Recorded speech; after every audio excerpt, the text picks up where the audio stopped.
بسم اللہ الرحمن الرحیم۔ سورہ عنکبوت آیت نمبر 31 اور اس سے آگے اللہ تبارک و تعالیٰ قرآن پاک میں ارشاد فرماتا ہے، اور جب ہمارے فرشتے ابراہیم کے پاس خوشخبری لے کر آئے تو انہوں نے کہا، ہم ضرور اس شہر والوں کو ہلاک کرنے والے ہیں،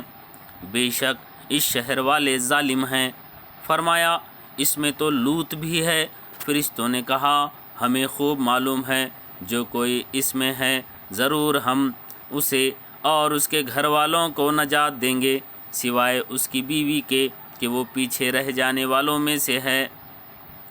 اور جب ہمارے فرشتے لوط کے پاس آئے تو انہیں فرشتوں کا آنا برا لگا اور ان کے سبب دل تنگ ہوا، اور فرشتوں نے کہا، آپ نہ ڈریں اور نہ غمگین ہوں، بے شک ہم آپ کو اور آپ کے گھر والوں کو بچانے والے ہیں، سوائے آپ کی بیوی کے کہ وہ پیچھے رہ جانے والوں میں سے ہے۔ بے شک ہم اس شہر والوں پر آسمان سے عذاب اتارنے والے ہیں، کیونکہ یہ نافرمانی کرتے تھے، اور بے شک ہم نے عقل والوں کے لیے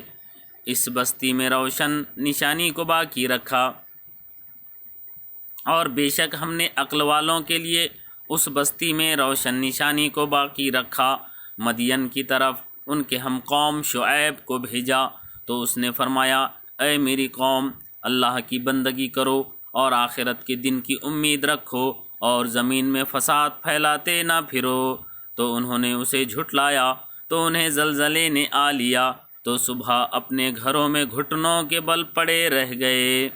اور ہم نے عاد اور ثمود کو ہلاک کیا، اور ان کی رہائش کے مقامات تمہارے لیے ظاہر ہو چکے، اور شیطان نے ان کے اعمال ان کے لیے خوبصورت بنا دیے اور انہیں اللہ کے راستے سے روکا، حالانکہ وہ سمجھدار تھے۔ اور ہم نے قارون اور فرعون اور حامان کو ہلاک کیا، اور بے شک ان کے پاس موسیٰ روشن نشانیاں لے کر آئے، تو انہوں نے زمین میں تکبر کیا اور وہ ہم سے نکل کر جانے والے نہ تھے۔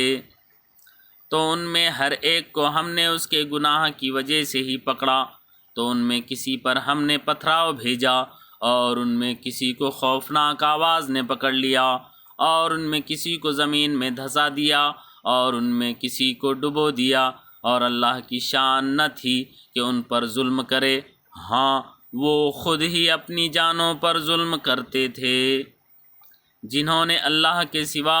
اور مددگار بنا رکھے ہیں، ان کی مثال مکڑی کی طرح ہے جس نے گھر بنایا، اور بے شک سب گھروں میں کمزور گھر مکڑی کا گھر ہوتا ہے۔ کیا اچھا ہوتا اگر وہ جانتے،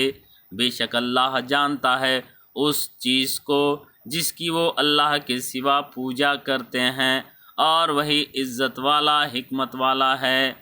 اور یہ مثالیں ہیں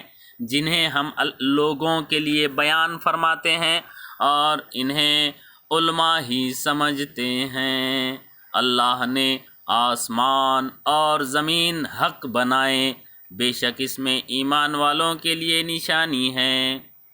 یا اللہ ہمیں قرآن کو پڑھنے، سمجھنے اور عمل کرنے کی توفیق عطا فرما۔